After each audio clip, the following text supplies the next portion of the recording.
NEET 2025. Is it scary to listen? No, not at all. It is a wonderful journey. Yes, it is a wonderful journey. हर चीज़ का destination से भी ज़्यादा सुंदर उसकी journey होती है. इसी तरीके से नीट भी एक बहुत बहुत सुंदर जर्नी है. So, hey NEET aspirants, myself Shweta Singh, first year MBBS student at FMMC Agra. Tomorrow is a very big day for all NEET aspirants. तो जब हमारा नीट का एग्ज़ाम था, हमें उससे एक दिन पहले बुलाया गया कॉमन रूम में. तो हमें लगा कि यार क्या ही बुला लिया है हम लोगों को, ऐसे करके हमारा टाइम वेस्ट होगा. बट नहीं भाई, वो दिन बहुत अच्छा था. वो जो उन्होंने हमें बताया वो बहुत अच्छा था. तो मैं कुछ पॉइंट्स तुम लोगों से भी शेयर करना चाहती हूँ कि तुम लोग भी ऐसा ही सोच के जाना, तो तुम्हें बहुत हेल्प मिलेगी तुम्हें अपना डर कम करने में और रिलैक्स फील करने में. उस जगह पर मैंने कोचिंग दक्षिणा वैली से की है. I know a very few know about this, but it is a very wonderful institute. तो हमें नीट से एक दिन पहले बुलाया गया, हमें कॉमन रूम में बैठाया गया और हमसे कुछ बहुत अच्छे और बहुत इंपॉर्टेंट पॉइंट्स बोले गए, जिससे कि हम नीट से जब हम नीट का एग्ज़ाम देने जाएँ सेंटर पर, तो हम उस टाइम पर रिलैक्स फील करें, अपने आप को, अपनी बॉडी को रिलैक्स फील कैसे करें. मतलब वो हमने कुछ पॉइंट्स हमें बताए गए और मुझे वो पॉइंट सच में बहुत यूज़फुल लगे. मैंने वो खुद अप्लाई किए थे और मुझे बहुत अच्छा लगा था उस दिन. तो मैं चाहती हूँ कि कुछ पॉइंट्स मैं तुम लोगों को भी बताऊँ ताकि तुम भी रिलैक्स फील कर सको.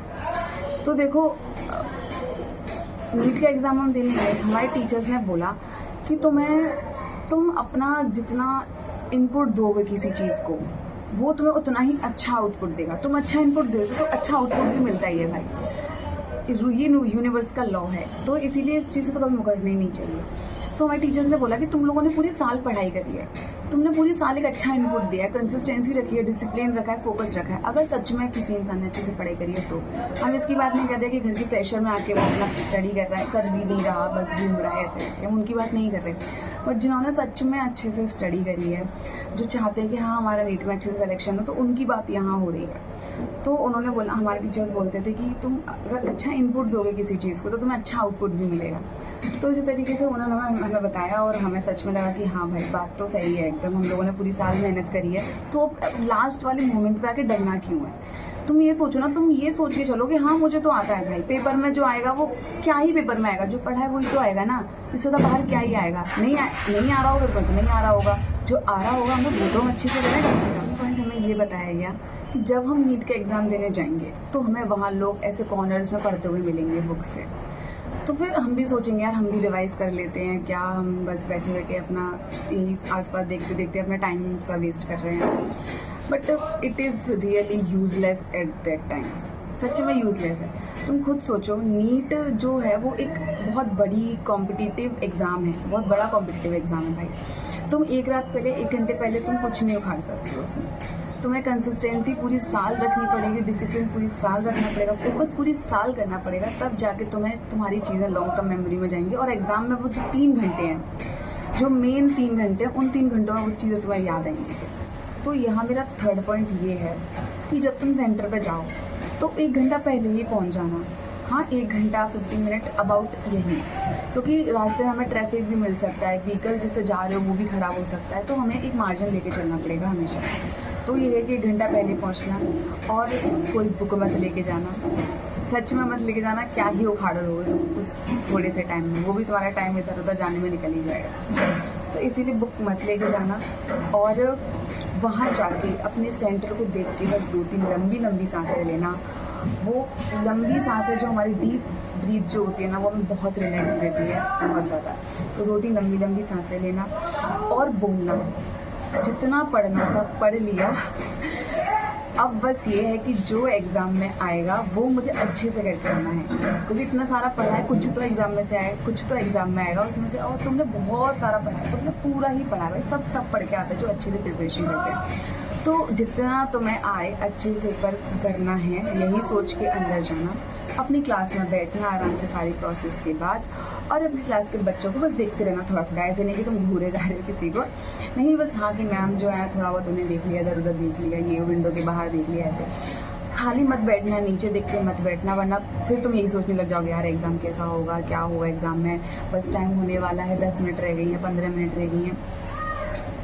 यूज़लेस, बिल्कुल ही यूज़लेस है भाई। दिमाग में और प्रेशर और डाल देगा कि हाँ एग्ज़ाम क्या ही होगा।